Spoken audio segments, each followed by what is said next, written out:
30 segundos. Atención, esta madrugada aumentó la ventaja de Sergio Massa sobre Javier Milei en Argentina.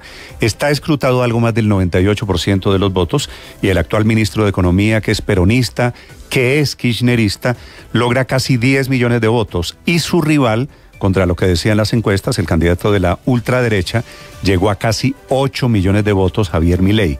Con esa diferencia, van a segunda vuelta dentro de 4 semanas, con la expectativa de quién conquista los otros 9 millones de votos que fueron para otros candidatos o inclusive para el voto en blanco. Muy interesante lo que pasó ayer en Argentina. De esos 9 millones de votos que quedaron solos, huérfanos, 6 los obtuvo la señora Patricia Bullrich, que es una candidata de derecha proempresarial, que esta madrugada prometió que no va a apoyar ni a Massa ni a ningún populista de izquierda, lo que quiere decir que es más probable una alianza suya, la de la señora Bullrich, con Javier Milei, ambos de la derecha. El triunfo de Massa, sin embargo, lo lee el presidente Petro como si fuese definitivo. Esta madrugada dice el presidente que ganó, que se impuso muy a su estilo, que ganó la esperanza sobre la barbarie. Al presidente Petro le parece que todo lo que no es izquierda es bárbaro y es de barbarie. Y en ese tono escribe el presidente, además, critica muy fuertemente a las encuestas. Dice que las encuestas suelen, contratadas, darle el triunfo a unos candidatos marcados, como si en Colombia los encuestadores no hubieran predicho que en Colombia iba a ganar el presidente Gustavo Petro. Pero digo, todo está sujeto a interpretación esta mañana con estos resultados de Argentina. Efectivamente, las encuestas decían que iba a ganar Milei, que el resultado iba a ser la relación inversa, Milei 35 y Massa 30, y fue básicamente al revés.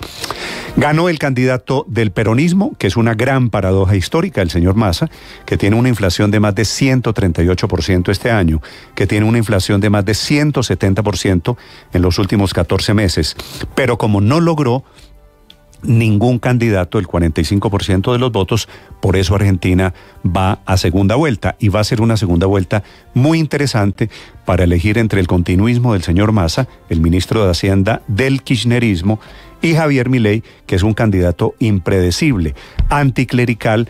Alguno de sus voceros dijo este fin de semana que romperían relaciones con el Vaticano. Él lo niega, pero se declara libertario. Es el hombre que va a dolarizar la economía argentina en caso de ganar. Es el hombre que va a acabar con 11 de 16 ministerios. Y es el hombre que dice que no va a hacer ninguna clase de acuerdos con el comunismo. Un hombre bien a la derecha. Bienvenidos, les voy a hablar de ello a propósito de elecciones, también de Venezuela, en donde ayer quedó ungida María Corina Machado como la candidata de la oposición. Fueron las elecciones de las primarias de la oposición para elegir quién es el candidato para enfrentar en unas posibles elecciones, todavía no hay fecha, al presidente Nicolás Maduro, un tema en el que, entre otras cosas, parece estar también trabajando el presidente Gustavo Petro a darle algo de democracia a Venezuela. Fueron elecciones primarias, ganó María Corina Machado, aunque solamente está escrutado el 26% de los votos, pero su triunfo es arrollador con más de el 90% de los votos. Vamos a hablarles también de las elecciones, por supuesto, en Colombia. Está comenzando esta semana de veda electoral. Los candidatos cerraron sus campañas el fin de semana, se acabaron los eventos en plaza pública. El cierre fue marcado por denuncias de campaña sucia e inclusive en Cali o en Bogotá el uso de inteligencia artificial para poner a los candidatos a decir cualquier cosa. Y entonces están circulando, en caso de Bogotá, imágenes y audios de Carlos Fernando Galán, bien hechos, eso sí, diciendo que se había reunido con los Gustavos en la Casa de Nariño, o le hicieron montajes también a Alejandro Eder en Cali.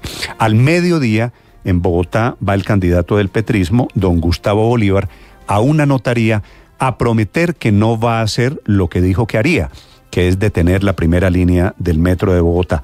Dice que va a firmar un compromiso, como lo hizo Petro en una notaría el año pasado, con el tema de las expropiaciones, para hacer el metro como está contratado en Bogotá. Aunque él había dicho que hacer pasar de manera elevada el metro por la ciudad y por Chapinero era un esperpento técnico, ambiental y de salud. Y había dicho que le haría caso a lo que dijera el presidente Petro. Y había dicho que los trenes elevados ensombrecen las ciudades y que revisaría esa primera línea en caso de ser elegido, pero hoy va porque sabe que le ha hecho daño, va a una notaría a poner por escrito lo contrario. El candidato de Quintero en Medellín, Juan Carlos Upegui, reconoció en entrevista a Noticias Caracol que la plata para su campaña, llena de vallas, de mensajes en redes sociales, cuñas de televisión, viene de contratistas de la misma alcaldía en la que estuvo su jefe, el exalcalde Quintero.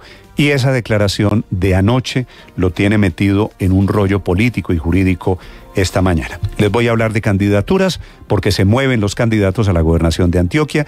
Podría haber coaliciones. Y este fin de semana la registraduría realizó con éxito el simulacro de escrutinio. Quiere decir que estamos listos, salvo en el tema de orden público. Fue un fin de semana durísimo, con 18 militares secuestrados en el Guaviare. Con azonada robaron y expulsaron a militares en el departamento de Antioquia y con la muerte de 2 policías en el departamento del Cauca. Ya les voy a contar de las malas noticias y a propósito, todo allí aparentemente por disidentes de las FARC, el secuestro en el Guaviare o los soldados que fueron expulsados en el departamento de Antioquia.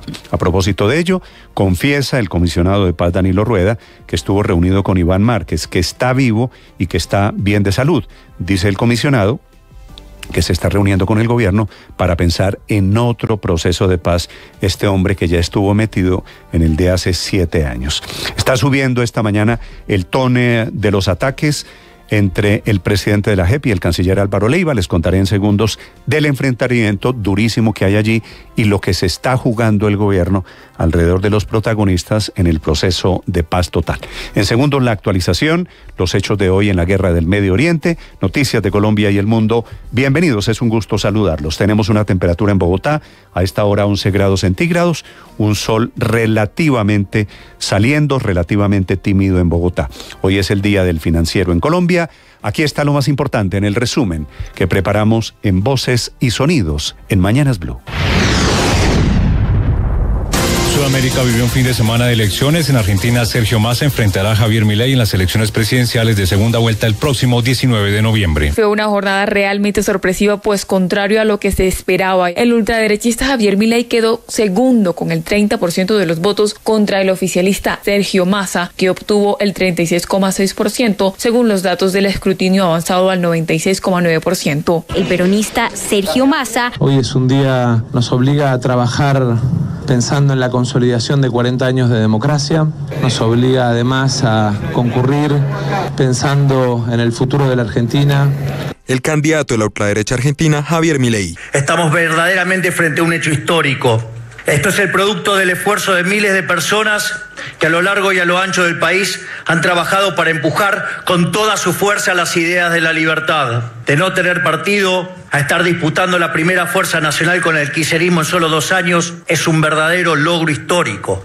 Patricia Bullrich, candidata de la coalición de derecha opositora Juntos por el Cambio.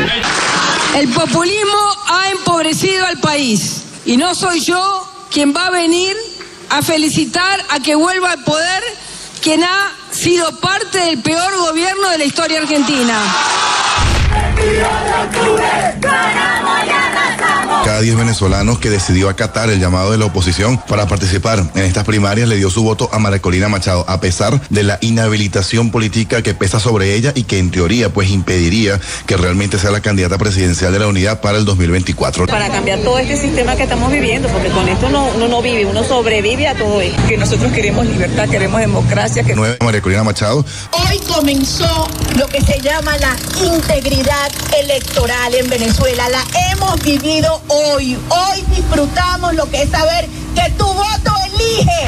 ¿Cómo fue el cierre de campañas durante este fin de semana? En Cali, Roberto El Chontico Ortiz estuvo en la Comuna 5. Millarlandi Torres hizo lo mismo en un evento masivo en la ciudad, mientras que el fin de semana Alejandro Eder madrugó a lo que él llamó la toma por Cali. En Medellín, Federico Gutiérrez optó por no cerrar su campaña con un evento masivo, sino que al igual que Juan Carlos Upegui y Albert Corredor, pues estuvieron reunidos con sus simpatizantes. En Bogotá, los candidatos tuvieron cierres. Gustavo Bolívar fue el primero el viernes pasado en el Parque de los Periodistas. Carlos Fernando Galán estuvo en su espacio Convénceme Galán. Jorge Enrique Robledo estuvo también en una caravana con todos sus simpatizantes, mientras que el general Vargas acompañó a sus candidatos al consejo en distintos cierres por toda la ciudad. Lo mismo hizo el candidato Diego Molano en 5 puntos totales de la ciudad. Juan Carlos Upegui se pronunció sobre los supuestos aportes de contratistas de la alcaldía de Medellín a su campaña. No es cierto, muchos contratistas pues tienen otros trabajos, lo que tiene la restricción es que no haya superado un monto de recibir, por ejemplo, esos recursos. Entonces, lo que estamos haciendo nosotros es la evaluación y los donantes que, por ejemplo, no cumplan las condiciones, obviamente se los devuelven los recursos. Gustavo Bolívar, que es aspirante a la alcaldía mayor de Bogotá, anunció que hoy lunes hacia las 12:30 del mediodía en la notaría 36 se comprometerá a continuar con las obras del metro de Bogotá.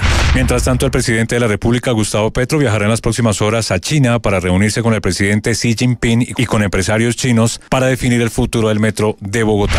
Luego de 24 horas retenidos, fueron liberados los 18 soldados que estaban en poder de campesinos en zona rural de San José del Guaviare. Según el ejército, los uniformados fueron agredidos física y verbalmente. La ONU, la OEA y la Defensoría del Pueblo se reunieron por más de 10 horas en las que dialogaron con representantes de las comunidades y mediaron para lograr la liberación de los soldados. En medio de otra sonada, asaltaron a un pelotón del ejército en Briceño, en el departamento de Antioquia. Una situación donde hace presencia en el norte del departamento de una disputa entre las disidencias de las FARC y también el Clan del Golfo. El secretario de Seguridad de Antioquia, Osvaldo Zapata, se pronunció sobre esa situación. Rechazamos categóricamente estos hechos que bien pudieran configurarse en delitos tales como injurias por vía de hecho, azonadas. El alto comisionado para la paz, Danilo Rueda, en una entrevista concedida al diario El Tiempo, reconoció que Iván Márquez, dirigente de las disidencias de las FARC, conocidas como la Segunda Marquetalia, está vivo, está lúcido y bien físicamente. Dice el alto comisionado para la paz que confía en que Márquez tiene vocación de paz y en que es un líder rebelde político y no un narcotraficante.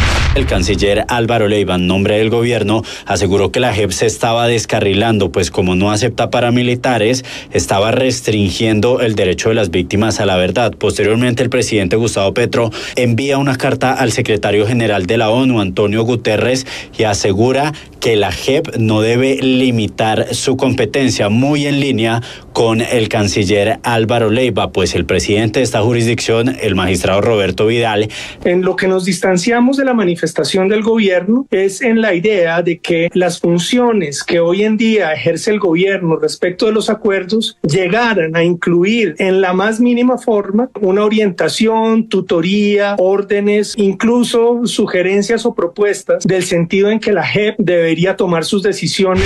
Colombia y Nicaragua inician conversaciones para cumplir fallo de La Haya. El canciller Álvaro Leiva comunicó que antes del inicio formal de los diálogos convocarán a organizaciones raizales para informarles sobre el proceso que comienza. Por su parte, desde México, el presidente Gustavo Petro confirmó que habrá una conferencia de presidentes de América Latina en Bogotá el año entrante para construir una política latinoamericana en torno a los migrantes. Son los primeros elementos para construir una política común latinoamericana alrededor de un tema cada vez más grande y grave, la migración. Después de permanecer alrededor de 10 días en una unidad de cuidados intensivos en la ciudad de Cali, falleció en las últimas horas Juan David Morales, de 6 años, tras ser víctima de una brutal agresión por parte de otros niños en Jumbo Valle. Mary Morales, madre del pequeño, manifestó como que si le hubiesen venido haciendo bullying ya hace tiempo, porque el niño tenía múltiples hematomas. La verdad, mi niño era muy calladito, le gustaba jugar mucho, no era un niño que le gustaba andar peleando por ahí, no. Tal vez ese silencio me mató a mi niño. La pasada ha sido una de las jornadas más intensas de bombardeo sobre la Franja de Gaza. El ejército israelí asegura que durante las últimas 24 horas ha bombardeado 320 objetivos de Hamás en Gaza. Las autoridades gazatíes dicen que 400 personas han muerto en ese mismo periodo. Se actualiza además el número de israelíes secuestrados por Hamás. Son 222 personas. En tanto, la ayuda humanitaria entra a cuentagotas. Un segundo convoy de solo 14 camiones entró el domingo y esta mañana se empezó el trámite de otro convoy más, ya sería el tercero. En Tel Aviv, el primer ministro de Israel, Benjamín Netanyahu, podrá tomar 1, 2, 3 meses y al final no habrá jamás. Probarán los proyectiles de nuestra Fuerza Aérea. Pero el dolor tiene otra forma en la Franja de Gaza. Las poblaciones de Yan Yunis, Rafah y otros asentamientos palestinos fueron blanco de una nueva oleada de misiles israelíes. Ya hay 6 equipos clasificados a la siguiente ronda del fútbol profesional colombiano. Los cuadrangulares son Águilas, Medellín, Tolima, América Nacional y Millonarios. Restan 2 cupos para 6 equipos. En este momento los tienen Alianza Petrolera y Junior. Cali, Bucaramanga, Pasto y Santa Fe deben luchar en las últimas 2 jornadas si quieren hacer parte de la lucha por la estrella de Navidad. Estás escuchando Blue Radio.